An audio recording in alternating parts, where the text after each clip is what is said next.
J'ai voulu faire le malin avec un fichier PowerPoint avec des enregistrements sonores. Et comme c'est la première fois que je fais ça, évidemment, je n'ai pas enregistré les fichiers son. Donc vous serez privé des nombreuses illustrations sonores que je comptais vous passer. Cela dit, bon, il y aura un peu de concept, j'espère, pour remplacer les sons. Alors, lors de la leçon précédente, j'avais commencé un inventaire des multiples approches et acceptions de la notion de paysage destinée à son terme à faire le tri parmi ces approches et acceptions de façon à proposer une approche anthropologique de cet objet qui ne soit ni trop restreinte, c'est-à-dire réduite aux cultures qui ont développé une esthétique du paysage, ni trop ample, c'est-à-dire élargie au fond à toute vision subjective de l'espace. J'avais en conséquence brièvement examiné les deux conceptions les plus communes du paysage, celle qui voit en celui-ci une représentation culturelle et sociale, influencée par un modèle perceptif et esthétique, et qui la cantonne de ce fait aux civilisations de l'Extrême-Orient et à l'Europe à partir de la Renaissance, et la conception qui voit dans le paysage un territoire produit par les sociétés au cours de leur histoire, dont j'avais retracé les avatars dans la pensée géographique principalement française, et soulignant les difficultés que soulève chacune de ces deux approches, difficultés que je reprendrai de façon synthétique au terme de cet inventaire, j'avais en particulier insisté sur le dilemme de la géographie lorsqu'elle tente d'échapper à la notion de paysage comme un espace naturel anthropisé, afin d'y inclure les représentations que les acteurs se font de cet espace, et la notion devient alors assez floue et finit par être équivalente à l'appréhension subjective de l'espace fondée sur les facultés sensibles que les avocats d'une approche phénoménologique du paysage souhaitent défendre et qui va fournir la matière de la leçon d'aujourd'hui.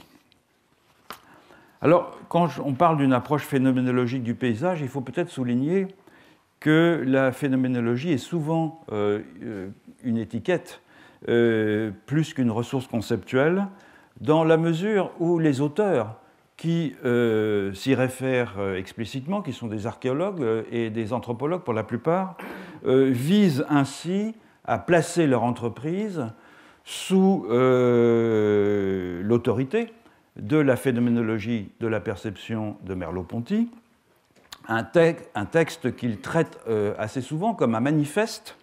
en faveur de la connaissance sensible et contre le réalisme cognitif propre à l'épistémologie moderne.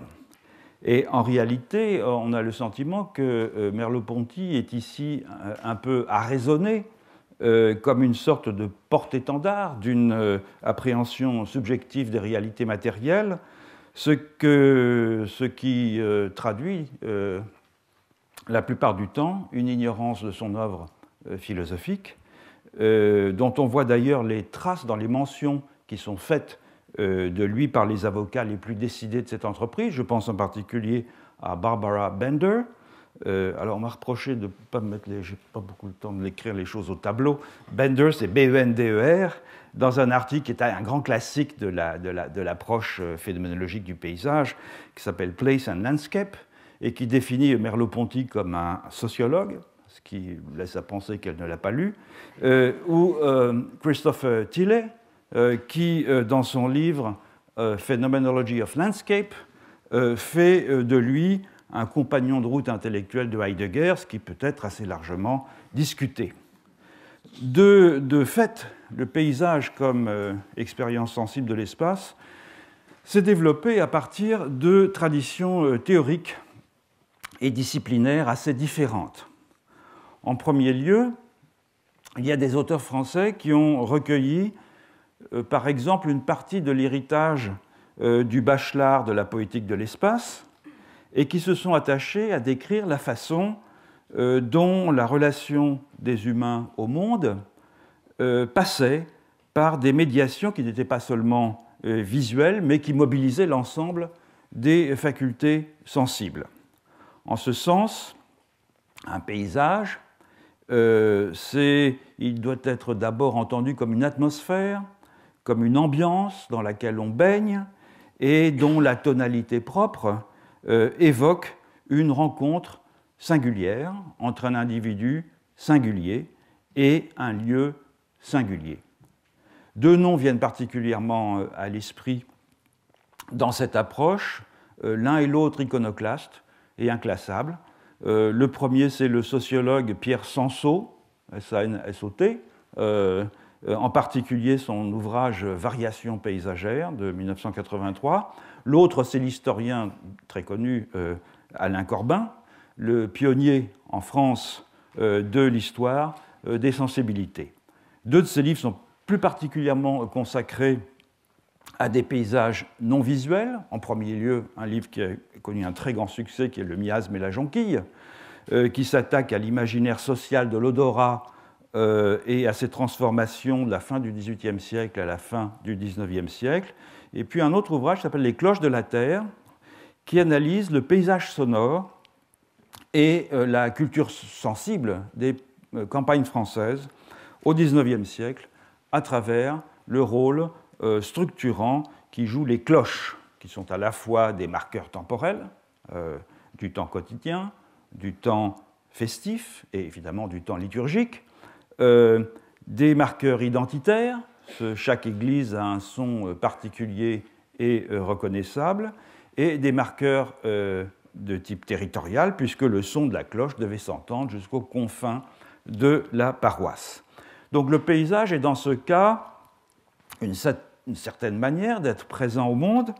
qui résulte de l'interaction entre des sollicitations sensibles, caractéristiques d'un lieu, et les attentes patiemment façonnées par l'habitude et l'éducation des individus qui se sont peu à peu appropriés ce lieu comme un prolongement d'eux-mêmes. Qu'ils sollicitent plutôt l'odorat, l'ouïe, la vue ou le toucher, le paysage devient une nappe de stimuli éprouvés, de souvenirs remémorés, parfois presque autonomes tant ils sont puissants, parfois indissolublement liés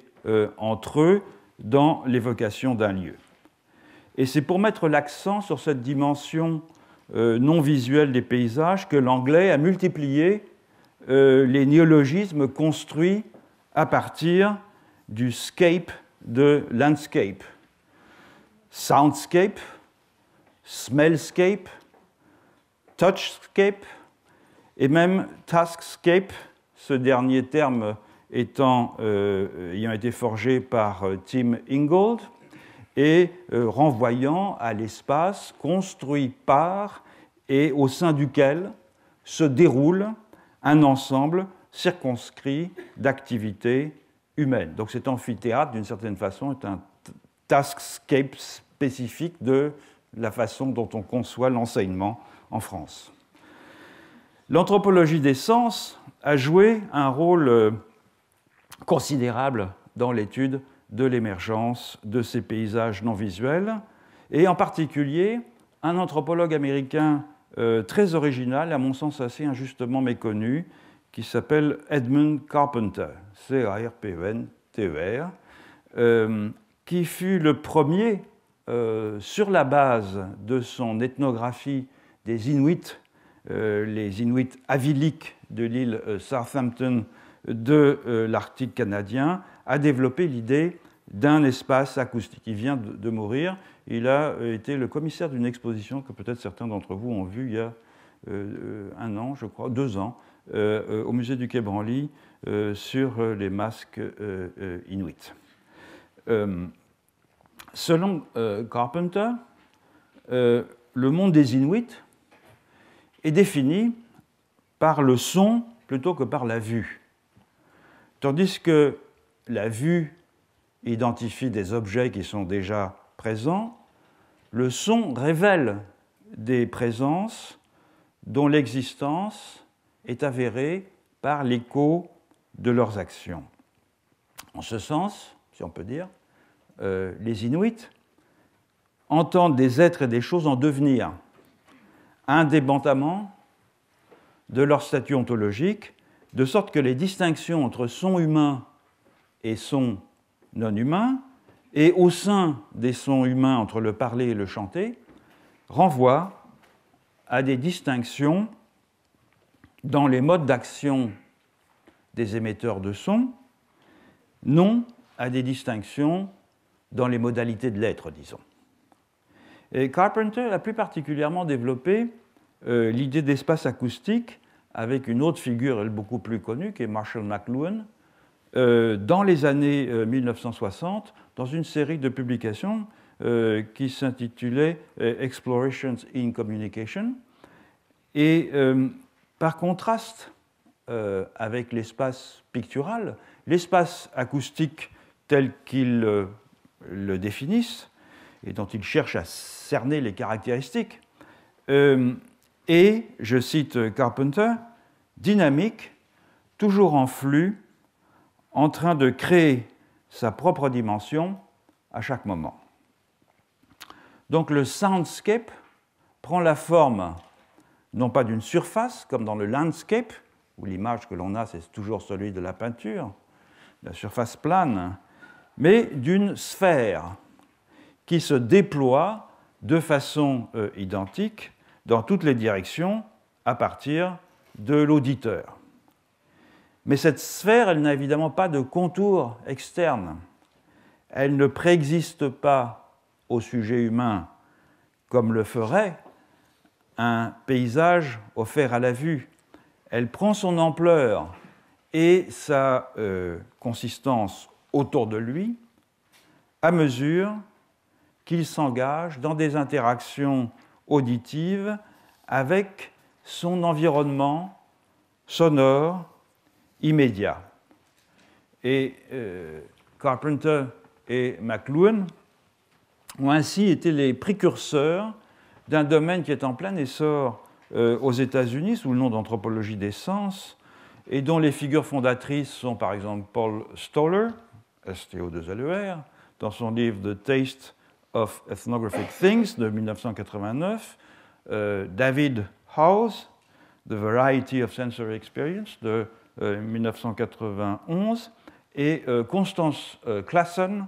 dans son livre Worlds of Sense de 1993. Le principe sur lequel s'appuient leurs travaux, c'est que les cultures diffèrent non pas tant dans ce que leurs membres perçoivent que dans la façon dont ils perçoivent. Au fond, il s'agit d'une sorte de retour à la théorie sensualiste de la connaissance, portant une critique implicite de l'épistémologie moderniste du réalisme cognitif, lequel serait réputé fondé en partie sur la prééminence de la vision par rapport aux autres sens. Et au lieu de présupposer que les visions du monde diffèrent parce que les gens ont développé des modèles mentaux différents pour organiser ce qu'ils ont sous les yeux, l'anthropologie des sens suppose que c'est au contraire le poids différentiel attaché à tel ou tel sens qui définit les variations dans la façon dont les mondes sont perçus. Ainsi, tandis que les cultures de la vision se déploieraient principalement dans des paysages, les cultures de l'audition auraient plutôt des soundscapes et les cultures de l'odorat des smellscapes. Il serait donc vain de chercher une orientation paysagère fondée sur des modèles visuels chez des gens accordant la prééminence à d'autres sens dans la façon dont ils interagissent avec l'environnement.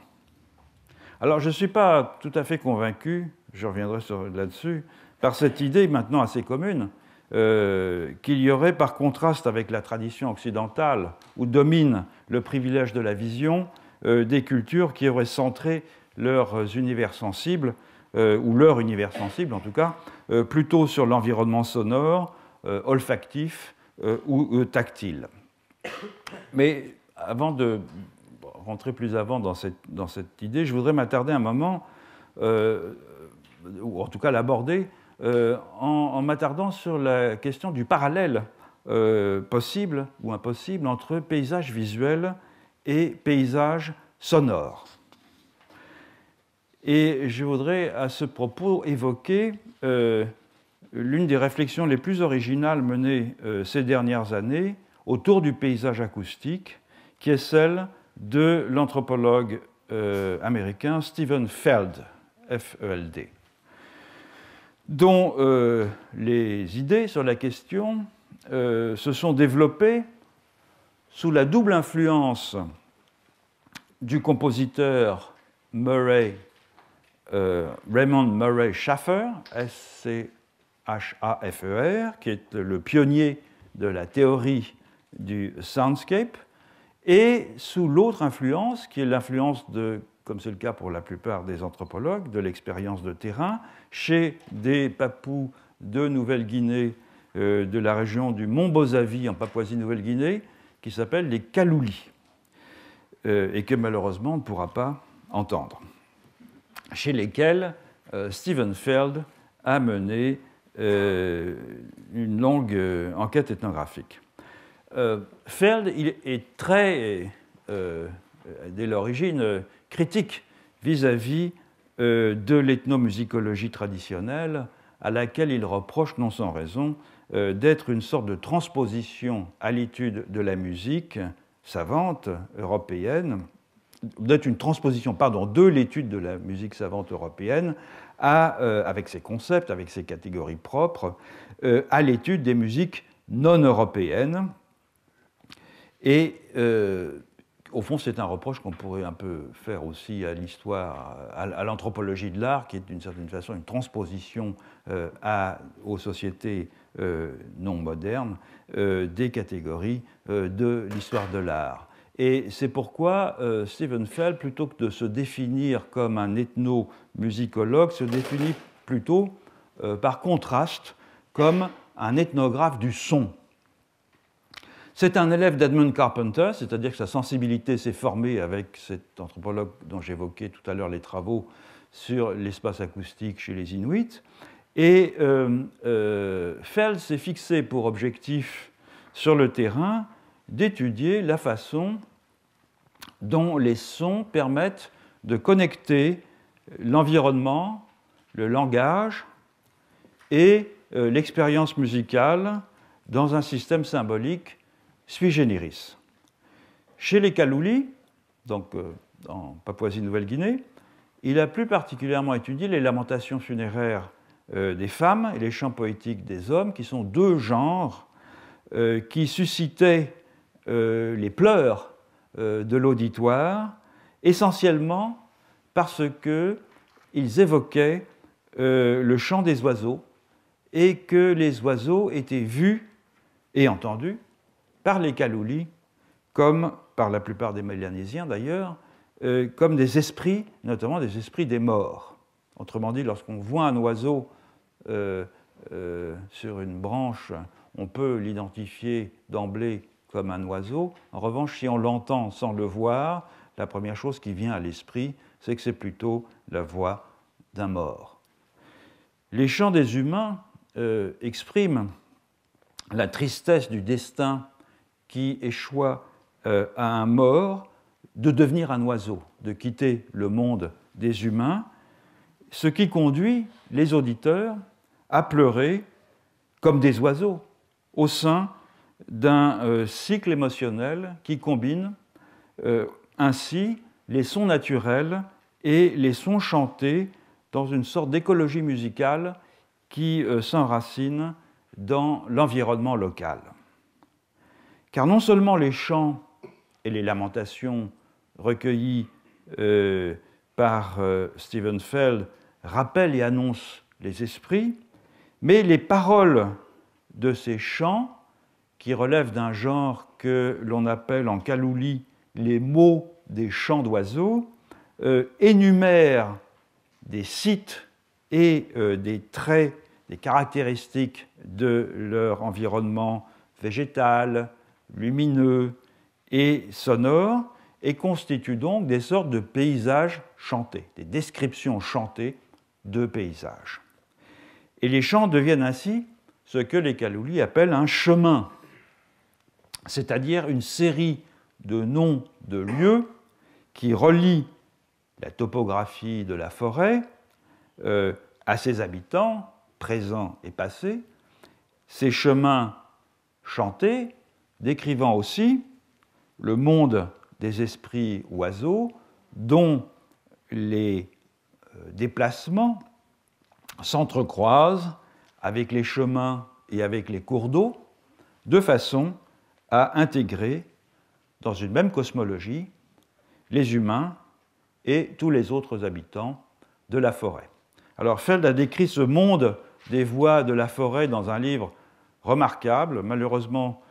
pas encore traduit en français, j'espère qu'un jour il le sera, publié en 1982, qui s'appelle Sound and Sentiment, le son et le sentiment. Et c'est en écrivant ce livre, donc après son retour de chez les Kaluli, que, cherchant des pistes pour interpréter ce qu'il avait observé chez les Kaluli, il rencontre l'œuvre de Raymond Murray Schafer, que j'évoquais tout à l'heure, le pionnier de la théorie du soundscape, et notamment son livre Soundscape, The Tuning of the World, de 1977. Schafer, donc, c'est un compositeur canadien qui a développé une hypothèse, notamment dans ce livre, une hypothèse centrale que Stephen Feld va faire sienne, et à savoir que le langage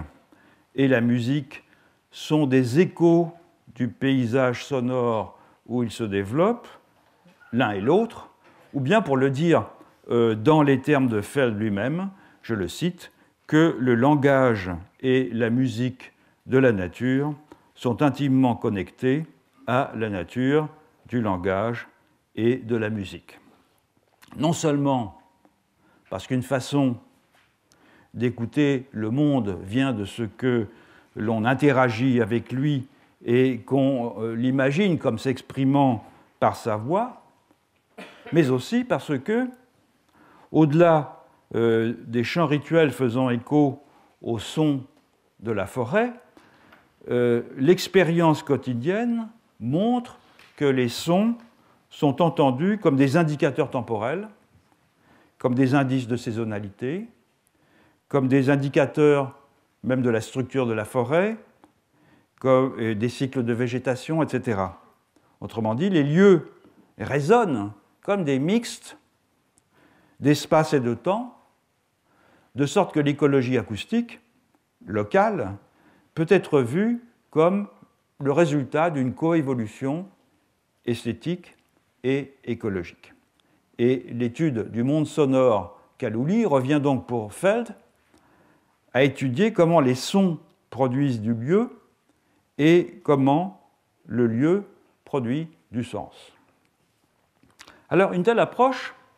a conduit Stephen Feld à privilégier peu à peu la présentation de paysages sonores sur l'analyse ethnomusicologique savante. Il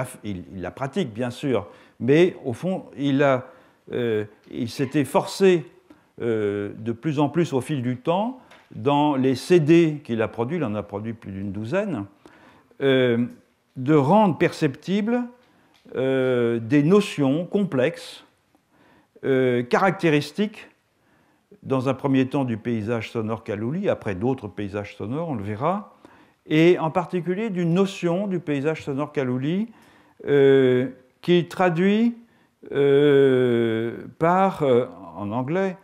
lift up over sounding. C'est à peu près intraduisible, c'est un lever de son par-dessus, si vous voulez. Et qui se caractérise, et c'est d'autant plus désolant qu'on ne puisse pas l'écouter parce que c'est assez bien illustré dans ces enregistrements, et qui se traduit, qui se caractérise par une sorte d'harmonie entre un son produit et le bruit de fond. Je cite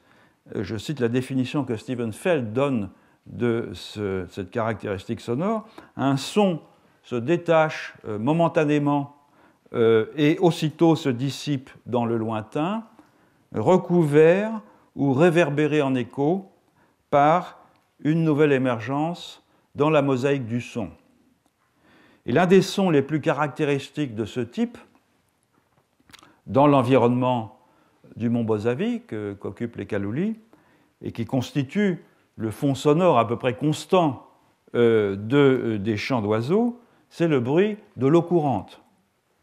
Non seulement, bien sûr, le bruit, le flux de l'eau qui va irriguer de sa sonorité l'ensemble du pays Kalouli, qui est un pays de moyenne montagne, dans lequel l'eau est toujours en mouvement, est toujours présente et toujours en mouvement. Mais cette eau est aussi appréhendée comme l'expression sonore de la terre. L'eau est à la terre ce que la voix, pour les Kaloulis, est au corps. Autrement dit, en résonnant dans le corps, la voix connecte les différentes parties du corps et donne une impression de plénitude, d'occuper son corps pleinement, si je puis dire. De la même façon, le bruit de l'eau connecte les différentes parties du territoire Kalouli. Donc on comprend pourquoi le flux de l'eau nourrit l'imagination musicale Kalouli. Par exemple, les noms qui dénotent les différents types de cours d'eau en Kalouli, torrents, ruisseaux, cascades, rivières, etc., sont aussi les noms qui servent à désigner les intervalles musicaux, les segments d'un chant, les formes de rythme et de lignes mélodiques. Et la composition de chants est décrite comme avoir une cascade dans la tête. Autrement dit, la pièce d'eau ici est la mélodie, la pièce d'eau au sein de laquelle se déverse la cascade, tandis que la cascade est le texte en train de se combiner avec la mélodie. Et c'est une métaphore d'autant plus pertinente que les Kaloulis composent leurs chants près des ruisseaux et des cascades, chantant à l'unisson de l'eau qui court et pour les cours d'eau auprès desquels ils sont. Et les textes de ces chants sont vus comme des cartes des cours d'eau, comme des chemins qui s'entrecroisent dans le pays Kalouli, vus d'en haut, comme les esprits oiseaux survolant le territoire peuvent les apercevoir. En outre, le bruit de l'eau courante fournit une image appropriée pour exprimer une chose très importante qui est le rapport entre le territoire et la mémoire. En effet, un cours d'eau peut se faire entendre continuellement, même quand on ne le voit pas, c'est-à-dire que lorsqu'on marche dans une zone de forêt dense, il peut apparaître et disparaître. Ce cours d'eau, en revanche, le bruit qu'il fait sera continuellement perçu, de même que lorsqu'on entend un chant, s'il vous marque, et si l'on a une oreille musicale, il va disparaître d'abord de la mémoire immédiate, pour réapparaître ensuite de façon quelquefois tout à fait inopinée, comme une mélodie qui vous trotte dans la tête. Alors, malheureusement, on ne va pas pouvoir écouter ces sons, ces paysages sonores, mais je vais essayer de vous les décrire parce que, justement, ils ne sont pas faciles à interpréter. Le premier, ils sont tirés d'une production de Steven Feld qui s'appelle Voices of the Rainforest et qui décrivent le paysage sonore Kalouli depuis le matin jusqu'à la nuit. Le matin, c'est-à-dire bien avant le lever du soleil, puisque le paysage sonore de l'aube commence vers 5 heures du matin, ce que les Kaloli appellent la nuit du matin, et s'étend jusqu'à ce qu'ils appellent le vrai matin. Alors, on entend un fond continu d'insectes et de petites grenouilles arboricoles sur lequel se superposent des chants d'oiseaux, en particulier précisément des effets de levée de son par-dessus, de lift-up over sounding,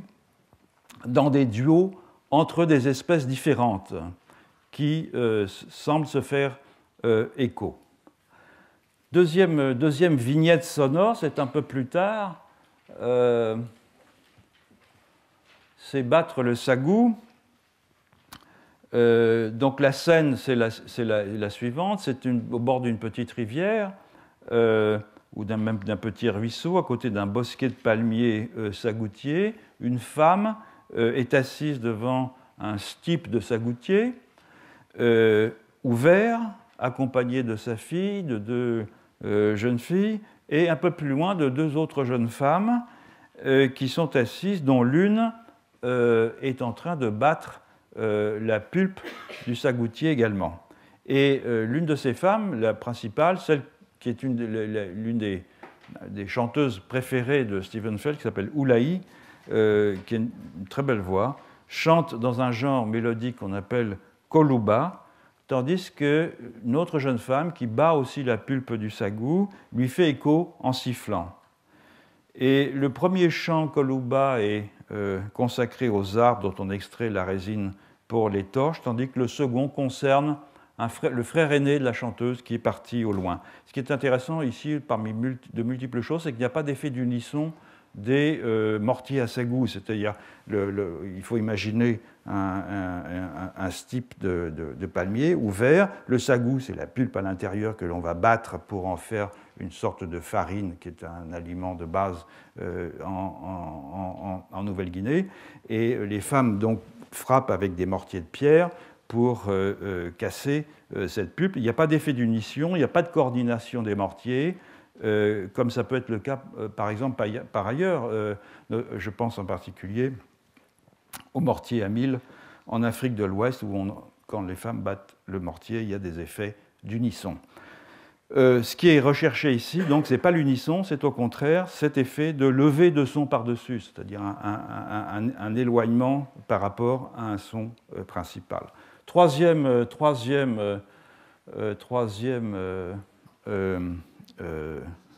paysage musical, c'est une scène d'essartage, c'est-à-dire ce sont des hommes qui abattent des arbres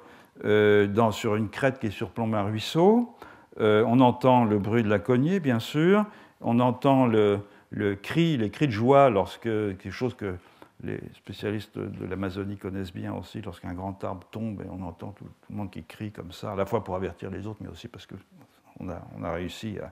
à abattre l'arbre. Les hommes interpellent ils font des sortes de yodel et ils interpellent dans leurs cris et leurs cris modulés, si vous voulez, des fragments de chants koluba, dont l'un est notamment destiné à un grand compositeur de chants koluba maintenant mort, et qui retrace l'itinéraire de son âme oiseau le long des bosquets de sagoutiers qu'il exploitait de son vivant, tout en décrivant le paysage de façon extrêmement précise. Le suivant, voilà, c'est une guimbarde de bambou. Donc, vous savez, une guimbarde, c'est un instrument musical qui sert avec la vibration dans la bouche servant de caisse d'amplification, et qui est joué par un homme. Et là aussi, il y a un jeu d'écho entre la guimbarde et le fond continu des cigales et du ruisseau et des chants d'oiseaux. Et enfin, le dernier le dernier enregistrement. Ça s'appelle donc Détente près d'un ruisseau. Et on entend une femme, Oulahi, c'est toujours celle du début, celle qui battait le sagou, qui chante 3 chants, chacun d'un genre différent, et chacun avec et en l'honneur de Wolu, qui est un ruisseau à proximité de son village. Et la voix se développe en une pulsation qui s'écoule avec les sons du ruisseau et qui mentionne une longue liste de lieux auprès desquels passe ce ruisseau, le Wolu. De cette façon, le flux performatif du chant, accompagnant le son de l'eau et la musicalité d'un chant à la manière du courant, si on peut dire, complète et rendent plus sensible la poésie des lieux connectés à l'eau. Au fond, chaque chant kalouli s'écoule, se centre dans un tourbillon, puis reprend son cours pour se mélanger plus loin avec d'autres voix et avec d'autres sites. Alors, après ces études sur le paysage sonore des Kaloulis, Steven Feld s'est lancé dans une grande entreprise qui est une étude du paysage sonore, principalement mais non exclusivement européen, centré autour des cloches. Un projet qui vient comme un écho de l'étude d'Alain Corbin sur le même sujet, mais un projet qui est au premier chef acoustique et non pas discursif. Alors là, ce n'est pas un gros problème si on n'entend pas, parce qu'il est très facile à s'imaginer. C'est un enregistrement, il a fait des enregistrements en France, dans les pays scandinaves, en Allemagne, un peu au Japon aussi. Et ça, c'est un enregistrement du village de Méo, dans le charmant village du Vercors. Et alors, qu'est-ce qu'on entend? C'est immédiatement reconnaissable. On entend d'abord les sonnailles d'un troupeau, quelques voix humaines, passage lointain d'une automobile de temps en temps, puis la sonnerie des cloches de 7 heures du soir, donc 7 coups, répétés une fois comme il se doit, à laquelle succède l'Angélus, c'est-à-dire 3 séries de 3 tintements, et puis ensuite la volée des cloches comme il se doit. Il n'y a pas de problème d'interprétation là, à la différence de ce qui se passe avec les paysages sonores Kalouli. Alors, revenons maintenant, après cette tentative frustrée d'essayer de vous faire ressurgir des paysages sonores, à la question plus générale du paysage sonore. Peut-on vraiment parler à ce propos de paysage? Et si c'est le cas, qu'est-ce que cela nous apprend sur cette notion de paysage? Prenons la notion de paysage dans le premier sens où nous l'avons abordée, c'est-à-dire comme une représentation d'un morceau d'environnement informé par un schème perceptif. Que retrouve-t-on des caractéristiques de cette notion dans le paysage sonore? Examinons d'abord la nature même de cet objet. Traditionnellement, lorsque l'on parle de paysage, cela désigne à la fois la chose que l'on représente et la chose représentée. Ça désigne un morceau de pays que l'on percevra comme un paysage, justement parce que ce morceau de pays ressemble à une peinture de paysage et qu'en tout cas on le voit à travers des yeux informés par la peinture de paysage. Est-ce que cela est transposable au paysage sonore? Il faudrait, pour maintenir la distinction, que l'on appelle ainsi et l'environnement sonore d'un sujet particulier et les enregistrements qui en sont faits. Il faudrait en outre que l'on appelle environnement sonore non pas l'espace acoustique au sein duquel nous sommes immergés de façon continue tout au long de notre vie éveillée, mais des environnements sonores correspondant à des sites particuliers et que nous serions à même de percevoir de façon différentielle du fait de l'éducation de notre attention aux caractéristiques acoustiques de ces sites. Bref, de même que, afin d'apprécier par la vue, comme un paysage, un morceau d'espace, il faut avoir déjà intériorisé les conventions de cadrage et de composition qui résultent de l'éducation de notre regard par la peinture de paysage. De même, il faudrait, pour pouvoir apprécier un paysage sonore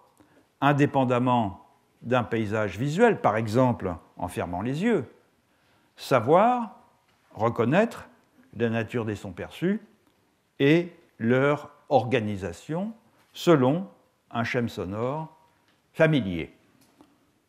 Cette double question, d'une part, un paysage sonore est-il à la fois la chose que l'on représente, un environnement, et la chose représentée, un enregistrement de cet environnement. D'autre part, la chose que l'on représente, l'environnement sonore, est-il perçu à partir de notre habitude d'écoute de la chose représentée, de l'enregistrement? Ces deux questions ont été âprement débattues chez les théoriciens du soundscape et elles sont posées de façon tout à fait explicite par le pionnier de la réflexion en ce domaine, Raymond Murray Schafer, que j'évoquais tout à l'heure, dans son livre en particulier The Soundscape de 1977. Pour Schafer, en effet, le soundscape est au premier chef l'environnement sonore d'un sujet quelconque, constitué en objet d'étude, discret, par l'enregistrement, qui en effet est donc analysable en fonction de ces divers éléments constitutifs. Ces éléments constitutifs peuvent se répartir en trois types principaux de sons qui sont structurés autour du contraste entre figure et fond que Schafer reprend des travaux de Carpenter et McLuhan que j'évoquais précédemment. Il y a d'abord des sonorités de fond que Schafer appelle les keynote sounds, lesquelles fournissent la tonique, c'est-à-dire la modalité selon laquelle les autres sons seront entendus. Par exemple, le bruit continu d'un torrent qui traverse un village de montagne et qui ne cesse jamais. Il y a ensuite les sons qu'on pourrait appeler signalétiques, que Schafer appelle les signal sounds, et qui jouent le rôle de figure se détachant sur ce fond. Ce sont des événements singuliers qui ont un statut indiciel, en ce qu'ils constituent des traces sonores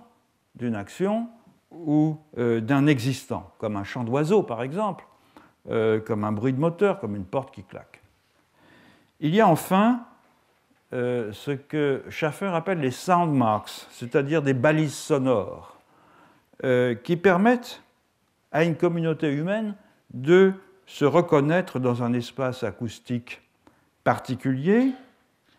c'est-à-dire, au fond, c'est tous les sons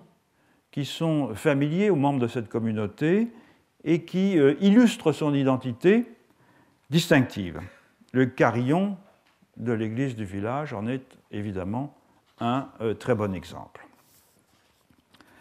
Ainsi défini, dans ses composantes et dans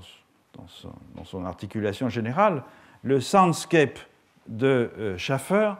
est au premier chef un environnement sonore circonscrit et non un paysage à proprement parler, c'est-à-dire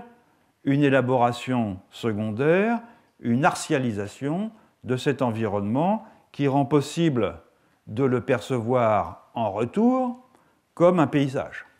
Alors, il est vrai que sur cette question de l'artialisation, quoique le terme ne l'emploie pas, puisqu'on le verra plus tard à Alain Roger, il est vrai que sur cette question de l'artialisation, Schaffer est fluctuant. Par exemple, et dans la filiation des philosophes transcendantalistes américains, comme Thoreau, il tend à atténuer la distinction entre les sons naturels et la musique, en présentant les sons naturels comme déjà filtrés par une écoute culturellement façonnée et la musique comme, au fond, expressive d'un certain type d'environnement sonore, suivant d'ailleurs en cela un courant qui remonte au moins au XVIIIe siècle, qui voit dans la musique une sorte d'imitation de la nature. On en voit bien sûr des traces chez Rousseau et plus tard, dans les textes en tout cas, chez Chateaubriand, voire chez Berlioz. Schaffer s'est aussi fait l'avocat de l'enregistrement des environnements sonores, non pas pour constituer des tableaux de paysages électroacoustiques à la manière des paysages visuels, mais afin d'étudier ces environnements et afin de pouvoir éventuellement les transformer. Car c'est là qu'une véritable inflexion paysagère se dessine chez Schaffer. Il milite en faveur de ce qu'il appelle le sound design, le design sonore. C'est une entreprise qui vise à améliorer l'environnement acoustique, d'une part en éliminant certaines sources qui sont réputées être des pollutions sonores, et d'autre part en créant des paysages sonores qui pourraient être des sources de satisfaction pour ceux qui y sont immergés. Et loin d'être une restitution paysagère ordinaire, l'enregistrement électroacoustique est pour Schaffer un outil documentaire qui sert de base à la recomposition d'un environnement sonore plus harmonieux, c'est-à-dire dans lequel les sujets percevants soient mieux en adéquation avec leur entourage. Évidemment, l'analogie avec la mission confiée aux architectes paysagistes est ici patente. Il s'agit de substituer aux paysages réputés appauvris ou discordants de l'ère industrielle et post-industrielle des paysages qui permettent un meilleur épanouissement personnel et collectif. Du reste, dans la communauté extrêmement active du sound design, les critiques ne manquent pas à l'égard de ce qui est perçu comme parfois un paysagisme acoustique qui donnerait de l'espace sonore une vision un peu trop bucolique, arbitrairement dépouillée de tout son industriel, comme une sorte de fond sonore relaxant, envisagé comme un antidote au stress de la vie moderne, une sorte d'équivalent de musique de spa ou d'ascenseur. Et alors les cloches du village, les gazouillis d'oiseaux, le murmure du ruisseau, comme contrepoids en somme au bruit des avions, au ronronnement de la ventilation et aux sonneries des téléphones portables. Certains acteurs du sound design récusent même l'idée qu'un paysage sonore puisse être référentiel ou iconique, à l'instar d'un paysage visuel, et ils prônent au contraire une pédagogie de l'écoute permettant de mieux saisir la complexité et la richesse des environnements sonores, quels qu'ils soient. Alors malheureusement, évidemment, j'en avais un, d'un acteur important du sound design qui s'appelle Francisco Lopez, qui par ailleurs est professeur de biologie à Madrid et qui produit de nombreux... Alors, il mène par ailleurs un atelier tous les ans d'acoustique, d'écologie acoustique au Brésil, dans la forêt amazonienne. Mais en même temps, il organise régulièrement des concerts de paysages qui... Alors vous voyez le Untitled 198, c'est donc l'idée, au fond, c'est que ça n'est pas référentiel, puisque de la même façon, c'est une esquisse, et il est très difficile de reconnaître. C'est un environnement sonore, certainement, c'est ni désagréable ni agréable, c'est un environnement sonore, mais qui est très difficile, il est très difficile d'en reconnaître les éléments. Et d'ailleurs, Lopez demande en général à son auditoire, non, il ne demande même pas de fermer les yeux, il distribue des bandeaux pour que son auditoire écoute ce paysage sonore sans être perturbé par des stimuli visuels. Alors, quelle est la leçon des considérations qui précèdent pour la question qui nous intéresse, à savoir les parallèles entre paysage sonore et paysage visuel? En premier lieu, qu'on ne doit pas confondre un environnement sonore et un paysage sonore. L'environnement sonore est l'ensemble des sons perçus par un individu en un lieu et un temps donné, tandis que le paysage sonore exige, d'une certaine façon, une approche réflexive, rendue possible par la capture et la discrétisation, le terme n'est pas très élégant, mais il n'y en a pas d'autre, de l'environnement sonore au moyen d'enregistrements réécoutables à volonté et permettant de ce fait une expérience sur l'écoute et une structuration consciente de l'espace acoustique. Cela dit, il y a bien entre l'environnement sonore perçu in situ et le paysage sonore enregistré le même type de rapport complexe qui existe entre l'environnement regardé et le paysage dépeint. Il s'agit bien dans les deux cas de signes iconiques renvoyant à un référent et qui transforment certaines des caractéristiques de ce référent du fait de la transposition. Certains adeptes de l'enregistrement d'environnement sonore travaillent sur le son en studio, c'est-à-dire après l'enregistrement, sur le terrain, de façon à en accentuer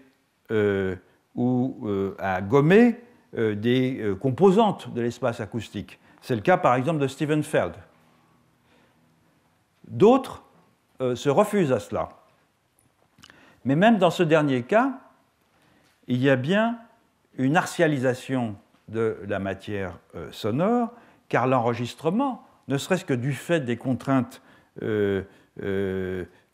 opérées, résultantes du cadrage temporel, l'enregistrement n'est jamais parfaitement homologue à ce qui est perçu in situ par l'oreille humaine. Alors évidemment, la transformation apportée au prototype n'est pas exactement de même nature que celle réalisée dans le paysage visuel, où il s'agit pour l'essentiel d'une réduction d'échelle accompagnée d'une élimination des autres dimensions sensibles du percept. Dans le paysage sonore enregistré, il y a aussi élimination des autres dimensions sensibles, tandis que le changement d'échelle prend la forme d'une transposition du volume sonore, du fait même des caractéristiques de l'enregistrement. Le volume et la netteté de certains sons subissent une amplification, d'autres sont diminués, et en plus on peut à loisir augmenter ou baisser le volume global. Donc il s'agit bien aussi d'un changement d'échelle. Toutefois, même s'il ne s'agit pas exactement du même changement d'échelle que dans la peinture de paysage, l'effet de cette transposition d'échelle est probablement analogue dans les deux cas. comme Lévi-Strauss l'affirme avec justesse dans La pensée sauvage, à propos de l'œuvre d'art en général, j'avais fait allusion dans mon séminaire, dans l'introduction de mon séminaire il y a 15 jours, l'œuvre d'art tire sa vocation artistique de la réduction même qu'elle opère des propriétés du réel, conduisant à une forme singulière d'appréhension de l'objet dans laquelle la connaissance du tout précède celle des parties. Lorsqu'on appréhende un modèle réduit, c'est le tout qui, d'abord présent à la saisie cognitive, et les parties deviennent ensuite l'objet éventuellement d'une considération. D'où sans doute cette vertu pédagogique dans l'éducation de l'attention au son que les théoriciens de l'acoustique, de l'espace acoustique, confèrent aux enregistrements sonores. Comme une peinture ou une sculpture, les enregistrements sonores permettent une sorte d'expérience sur l'objet. Ils permettent de recomposer, en somme, l'objet, ce qui est très très difficile lorsqu'on le perçoit dans le flux continu de l'audition ordinaire. En outre, de même qu'un morceau de pays embrassé par la vue demande une éducation du regard par la peinture de paysage afin d'être perçu comme un paysage, de même, l'enregistrement d'un environnement sonore ne peut être entendu comme un paysage sonore que si l'on parvient à y discerner des sons habituels renvoyant à des événements habituels. Autant les enregistrements de Steven Feld chez les Kaloli ne peuvent être interprétés que grâce à un commentaire détaillé de leur contenu, il faut me croire sur parole puisque vous ne les avez pas entendus, autant son paysage sonore du village de Méaudre restitue là un espace acoustique qui n'a pas besoin d'être décrypté par des auditeurs familiers de la France rurale. Bref, un paysage sonore n'est audible au sens où sa structure et ce à quoi il renvoie peut émerger du bruit que si l'on a déjà intériorisé l'usage de ce dont il est,